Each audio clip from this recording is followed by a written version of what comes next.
People, have you ever been to a wedding that was ruined? I went to a wedding once that went off the rails before the couple even made it to the altar. It was for a coworker of mine, Sarah. We worked in the same office for 3 years, never super close, but close enough for an invite. She was marrying this guy named Tony, a big guy with a loud laugh and too many opinions. I never liked him, but I figured if Sarah saw something in him, maybe there was more behind the scenes. The wedding was set at this fancy country club outside the city. Big venue, perfect landscaping, white chairs lined up in the grass. I got there early and noticed a weird tension in the air, like people were smiling too hard. A few guests whispered near the bar before the ceremony. I caught pieces of it, something about the groom being too bold the night before, but I didn't pay it much attention. People gossip. Everyone sat down. The music started. The bridesmaids walked in. Then Sarah appeared, looking beautiful, arm in arm with her father. She was beaming.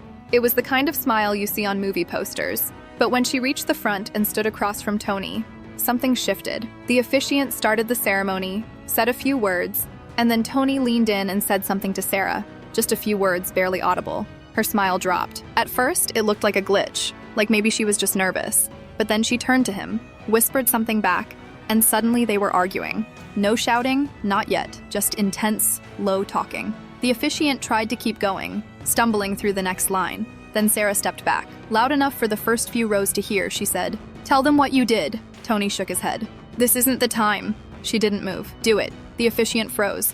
People turned in their chairs. I watched the groom's best man slowly put down his flask, realizing things were about to go sideways. Then Sarah turned to the crowd and said, "Tony slept with one of my bridesmaids 2 nights ago, in the hotel we booked for the wedding party." The entire ceremony area went dead silent. A woman in the front row gasped. Tony stepped forward, tried to grab her hand, but she slapped it away. "You couldn't wait 2 days?" Tony tried to deny it, but one of the bridesmaids, third from the left, dark red hair, started crying and ran off. That was all anyone needed to see. Sarah ripped off her veil and threw it on the grass. Her dad started walking toward her, but she held up her hand and stormed down the aisle, not toward the back, but toward the parking lot. A few friends chased after her. Tony just stood there. The officiant said nothing. People slowly stood, looking around, unsure of what to do. A DJ in the distance started playing music, not realizing the ceremony had just imploded. The reception still happened. The venue wouldn't refund the deposit, and Sarah's parents decided to turn it into a dinner instead. Some people stayed, some left quietly. Tony wasn't invited to the reception. He got in his car and drove off before they even served the appetizers. I saw Sarah a few months later at a coffee shop near work. She looked better, tired but lighter. We didn't talk about it. I just said hi and moved on. That wedding became office legend. Every time someone gets engaged, someone brings it up. People spend months planning their perfect day.